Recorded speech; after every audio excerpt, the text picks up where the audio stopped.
Olá, seja bem-vindo ao canal Rosa Branca de Umbanda Independente.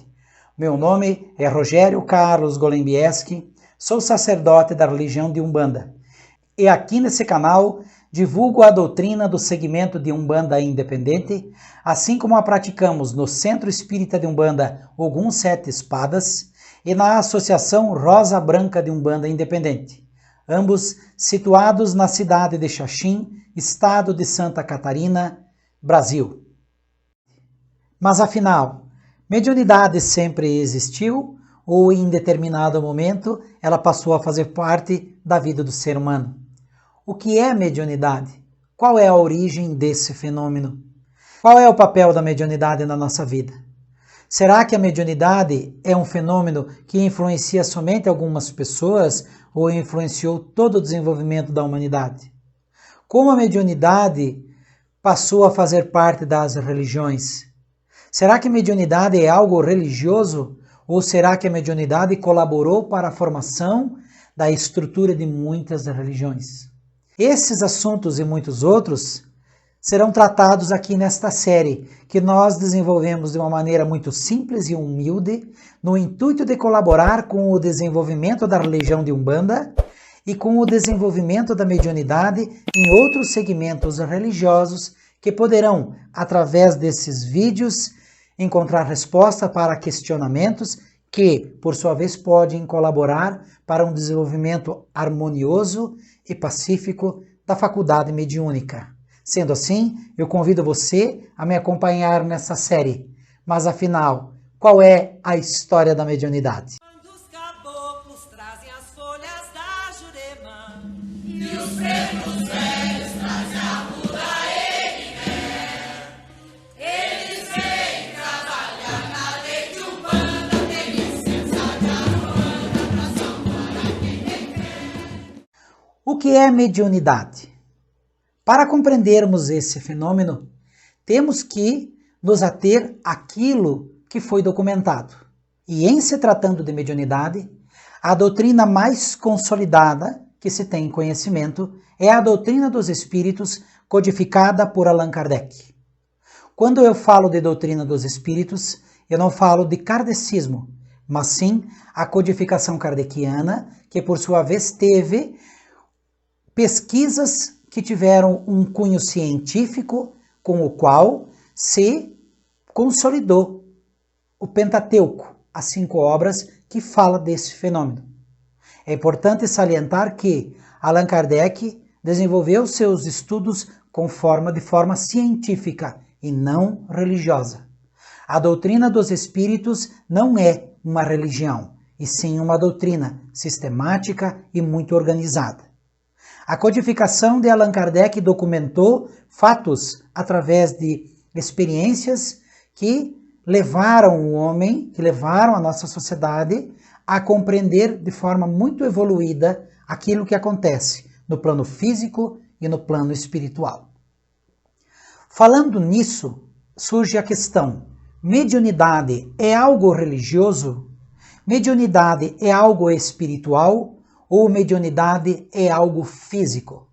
Em se tratando desse assunto, nós encontramos no livro Evangelho segundo o Espiritismo o termo que diz: a mediunidade é inerente a uma condição orgânica, de que todos podem ser dotados, como a mediunidade de ver, de ouvir, a de falar. Mas a mediunidade, afinal de contas, ela é algo divino? Ou ela é algo espiritual e científico?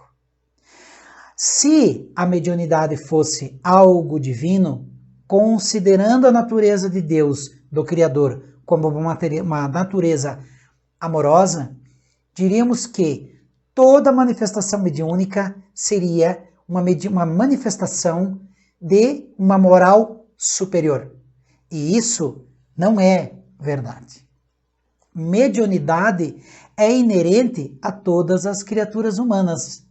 Ser médium independe da condição moral. Não há necessidade de se ter uma conduta moral boa, uma conduta moral perfeita, ou pelo menos evoluída, para se ter uma mediunidade bem desenvolvida. Possuir a faculdade de se comunicar com o outro plano, permitir o intercâmbio entre a esfera física e material, não depende da condição moral. Então, mediunidade é um fator orgânico, não depende da moral, e a mediunidade pode se manifestar no ser humano de várias formas, através da intuição, da psicografia, da psicofonia, efeitos físicos e etc. Mas para compreendermos o desenvolvimento da mediunidade e como se deu, como chegamos nas práticas mediúnicas que existem hoje, nós precisamos entender o passado, nós precisamos entender a história. E, em se tratando de história, nós temos que abordar esse fenômeno tanto na esfera física, no desenvolvimento da sociedade, no desenvolvimento do ser humano, como na esfera espiritual, paralela.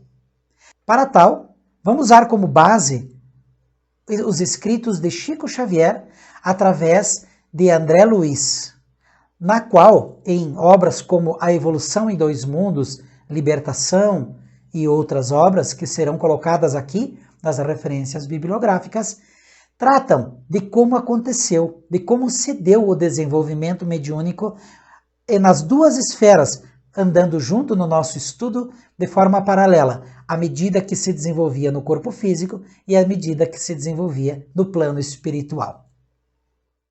Para que a mediunidade se manifeste, para que a mediunidade exista, faz-se necessário que haja um corpo físico, porque o espírito, no outro plano, vai fazer um intercâmbio com o plano material, ou seja, é necessário que haja um médium com um corpo.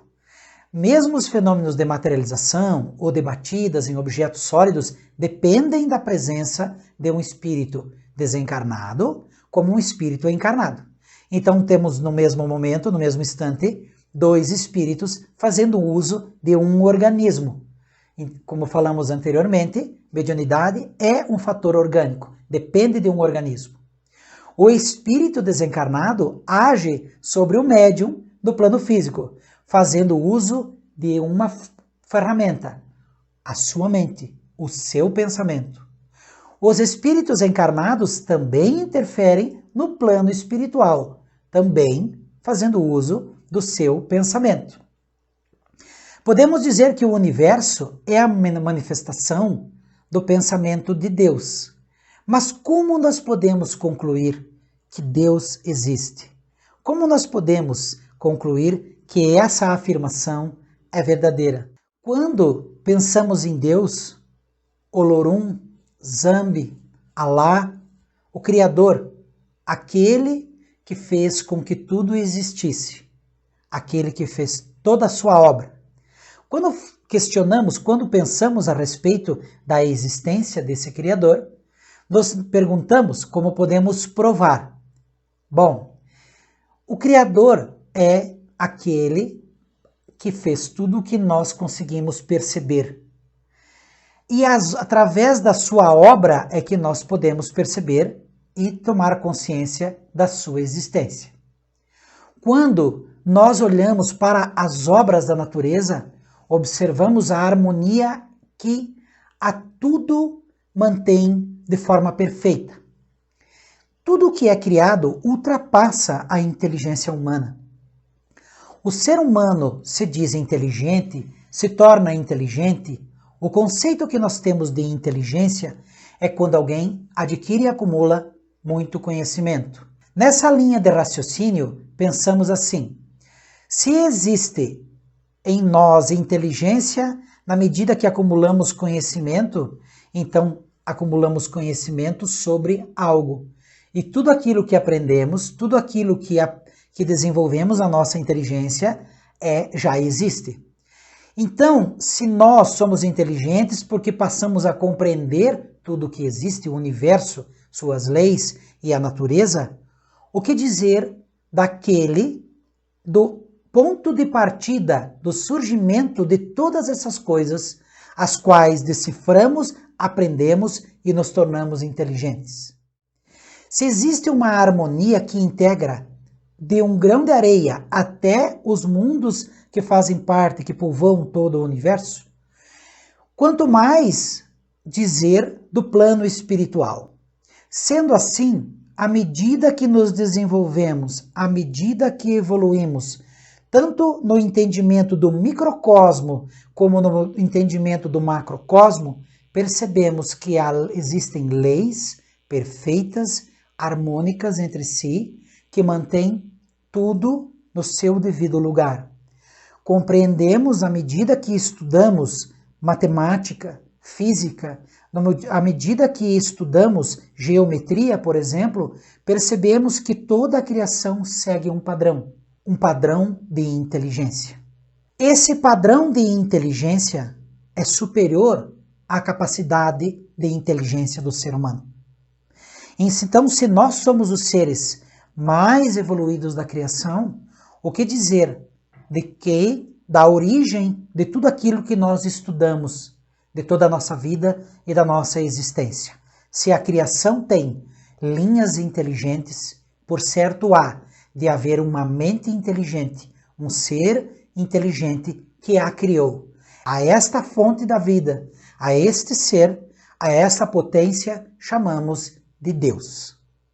Segundo a doutrina dos espíritos, os espíritos na sua manifestação, na codificação, dizem que, antes de tudo, Deus criou algo, como se fosse, aqui vou falar de uma maneira muito humilde, muito simples, mas como se fosse a matéria-prima de toda a criação. Eu convido você a usar a sua imaginação e relembrar um quarto escuro por onde entra um feixe de luz. Nós, observando esse feixe de luz, vamos observar que na luz existem pequenas partículas que preenchem todo o espaço. Óbvio que nesse exemplo que eu estou dando, as partículas serão de poeira ou de tecido, seja o que for. Mas eu só estou usando este exemplo para levar você a imaginar que, antes de que tudo existisse, havia o universo vazio e havia algo desse gênero. Vamos nos permitir imaginar. E a isso a doutrina dos espíritos chamou de fluido cósmico universal. O hálito divino. A matéria-prima que preenchia todo o espaço da criação. E a partir daí, a partir deste fluido cósmico universal, tudo teve origem. Tudo que existe, tanto no plano físico como no plano espiritual, é feito através deste fluido. Esse fluido é plasmado no plano astral e se materializa no plano físico.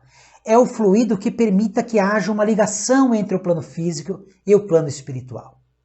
É através desse fluido que a matéria se liga ao corpo, que liga o corpo à sutileza do espírito. Sem esse fluido, a matéria não teria as qualidades que tem. Através do fluido cósmico universal é que se origina o corpo físico e também o perispírito. O perispírito seria aquilo que muitos chamam de alma, um semicorpo que nos interliga, liga o corpo ao espírito. Para nós estudarmos a mediunidade, precisamos ter em mente que o fluido cósmico universal é o intermediário entre o plano físico e o plano espiritual. E a esse fluido cósmico universal, os antigos deram um nome, usaram uma palavra, um termo, que é usado até hoje de uma maneira muito carinhosa, muito amorosa. O fluido cósmico universal, os nossos queridos antepassados chamaram de axé. Axé é vida. Tudo está impregnado de axé. As plantas, os animais, a água, os seres vivos, até mesmo a matéria inorgânica, tudo está impregnado de axé. Axé é a matéria-prima da vida. Então nós temos um Deus supremo criador de tudo, temos o plano espiritual que se liga ao material através do axé. E aí esses dois planos estão alinhados e ambos caminham juntos em constante evolução.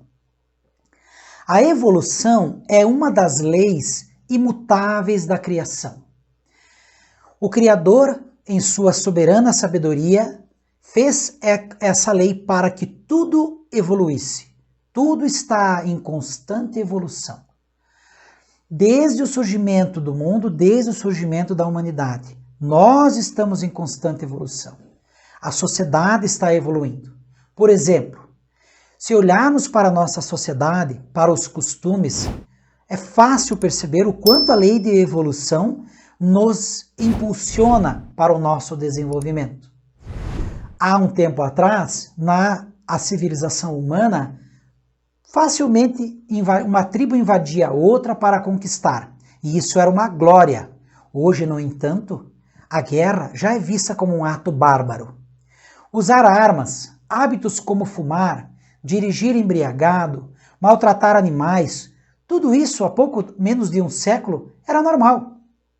Quantas vezes nos deparamos com fotos antigas e nos pegamos a rir, até mesmo sobre coisas simples, como um corte de cabelo ou sobre a roupa que usávamos.